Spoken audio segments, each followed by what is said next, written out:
When I opened my eyes, 咁當我打開我眼時候， I didn't see any difference in the woman. 咁我睇到呢個女人個樣冇咩唔同喎。 But I knew the power of God has touched her. 但係我知道神嘅能力已經觸 So 摸 I 到 told 佢， the husband, 所以我就同呢個丈夫講， your wife will not die. 我話你個太太唔會死啊， The power of God has healed her. 神嘅能力已經醫治咗 So 佢。 he looked at his wife. 咁佢就係望佢個太太， No difference. 冇咩唔同啊。 He looked at me very pathetically. 咁佢就都唔知點樣望住我，都唔知點算。 I said, do you believe me? 咁我話你相唔相信我 He 咧？ said, yes. 佢話相信。 If you believe me, believe my words. 我話如果你相信我嘅時候，你又相信我個説話。 So he said, all right. 咁佢話好啦， And I left. 咁我走啦。 And 6 months later, I came to another city. 咁6個月之後咧，我就去到另一個城鎮。 So the pastor introduced me to a very young, beautiful looking woman. 咁嗰度嗰個牧師咧就介紹將一個好年輕活潑嘅女人就介紹俾我識。 He said, Sadhu Musa, do you remember this lady? 咁話薩東牧師啊，你記唔記得呢個女人啊？ I said, how can I remember this lady? 咁我話我點樣可以記得咧？ Such a beautiful looking young lady I've never met in my life before. 又咁靚又咁年輕，我從來都冇見過嘅。 Anyway, the pastor said, 咁牧師話： you don't remember this woman? 你唔記得呢個女人啊？ I said, no. 我唔記得啊。 This is the dying woman you prayed for in that hospital. 呢個就係你嗰日喺醫院裏邊為佢就快死嘅女人嚟祈禱嗰個咧。 Do you remember the story that in 3 days she was going to die? 你記唔記得嗰個古仔話佢3日就要死啦？ On the 3rd day, she was totally healed. She got up from the bed and went home. 就喺嗰3日之後咧，佢就完全嘅康復，起身就離開 And the 返到屋企 healing power of God continually transformed her. 神嘅能力一路咁改變佢。 And the woman said, 咁呢個女人話： even her skin was totally changed to be baby soft skin. 呢個女人話，就算佢個皮膚啊都轉變到好似 BB 嘅皮膚咁幼嫩。 See, you don't need any moisturizing cream. 咁你就唔使搽好多我哋嗰啲咁嘅潤膚膏啦。 Hallelujah! God's power can change everything. 神嘅能力就可以改變一切， Don't have to go through any cosmetic surgery. 我哋唔需要去整容啊， Marvelous transformation. 係一個非常之奇妙嘅改變。 And she went on to give birth to another 2 babies. 咁佢之後咧，佢仲生咗2個 BB。 Till today she is alive, and today she and her husband started a church in Nepal. 直至今日呢個女人仲活着，佢同埋佢個丈夫就喺尼泊爾嗰度開咗教會。 And they are powerful witness for the Lord Jesus Christ. 佢係為主耶穌作一個非常之有能力嘅見證。 Then another time I was in that country. 我另外一次咧去到呢個地方， This time the pastor took me to one of his believers' house. 咁今次咧呢個牧師就將我帶到佢哋一個信徒嘅屋 Now 企。 this woman was paralyzed from the waist downwards. 咁呢個女人咧，佢就係喺個腰之下咧，就全部癱 How 瘓。 did she become paralyzed? 咁點樣癱瘓咧？ She went to the hospital to give birth. 係因為佢去到醫院去生 BB， So when she had a C-section, 所以當佢要開肚嘅時候 the doctor put a knife in her body. 死啲啦。 Yes. 咁佢開刀生 BB 嘅時候咧，個醫生唔小心留咗把刀喺入邊。I'm sorry, it's not a laughing matter. 其實唔係好好笑。 They put a scissors, not a knife, sorry, a scissors in her stomach. 唔係把刀，係一個鉸剪喺個肚入邊。 And they sewed her up. 咁喺個鉸剪仲喺入邊，佢就將佢 When 連好啦 she。came home, she was complaining pain in her stomach. 當佢翻屋企嘅時候，佢話個肚好痛。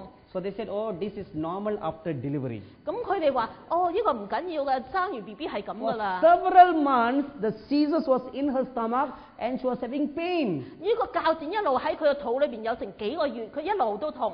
When she turned to the right to sleep, it will poke her body. 等佢擰去右邊嘅時候瞓覺，呢個鉸剪就吉佢。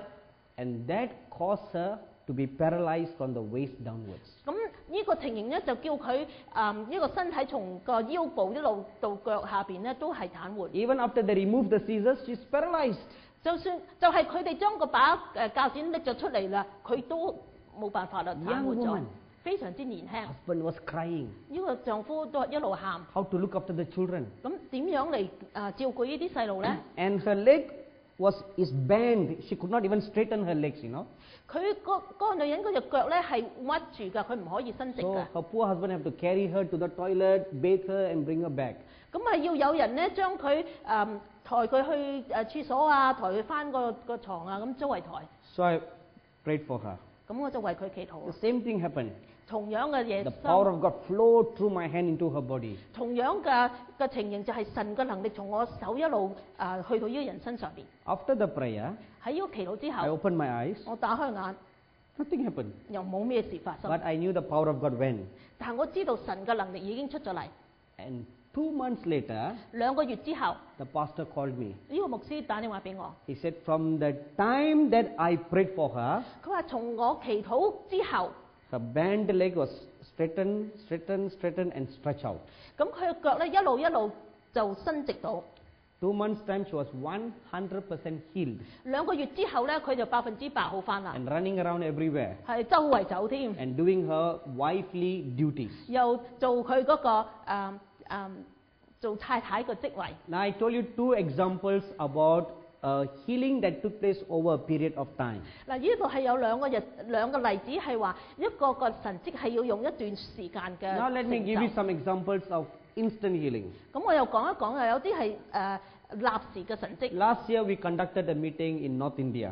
舊年咧，我哋喺北印度嗰度有聚會。 In this village, everybody's Buddhist. 喺呢個村莊裏邊咧，所有人都係佛教， Majority are the Buddhist people. 大部分啦都係佛教。 There are only 6 churches in that big village. 喺呢個鄉村裏邊咧，只有6個教會， And each church only have about 20 or 30 members. 每一個教會都大約20-30人， And 5,000 families. 有成5000個家庭嘅喎，周圍。 70% Buddhist, 30% Hindus. 70% 70%. 個有70%係佛教，30%就係印度教。 So we had a 4 days meeting. 我哋有4日嘅聚會， And every day the auditorium was packed. 喺每一日嗰個聚會嘅地方都係滿晒人， All the Buddhist people, all the Hindu people came to the auditorium. 所有嘅佛教啊、印度教，所有人都嚟到。 Never in the history of the village they had a gospel meeting. 喺佢哋呢個村莊裏邊咧，從來都冇一個嘅福音聚會。 Every day God was healing and performing miracles.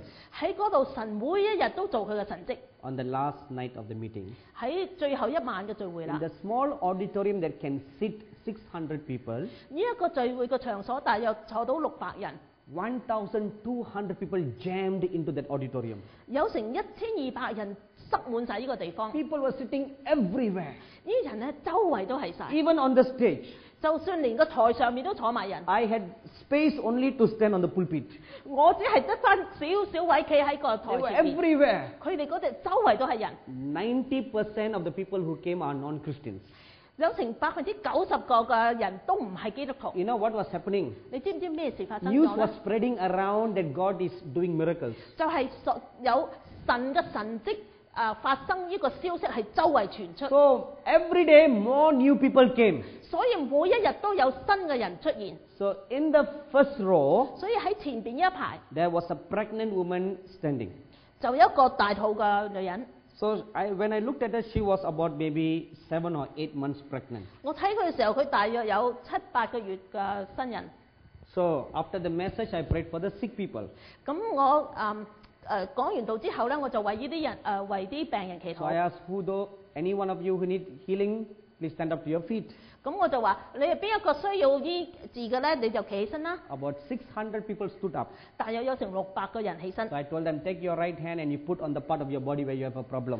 咁我就同佢哋講啦，將你個右手擺喺你身體邊個部分病嘅地方 So 啦。 I noticed this woman 咁我就睇見呢個大肚女人， because she's right before my eyes. 因為佢就喺正我眼前嘛。 She took both her hands and put on her stomach. 咁佢將2隻手擺喺佢個肚嗰度。 So I thought maybe she was praying for her baby. 咁我諗啊，或者佢係為佢個 BB 嚟祈禱啦。 So the prayer started. 咁我就開始祈禱啦。 As I was praying, 就當我祈禱嘅時候， my spiritual eyes were open. 我個靈眼就開咗。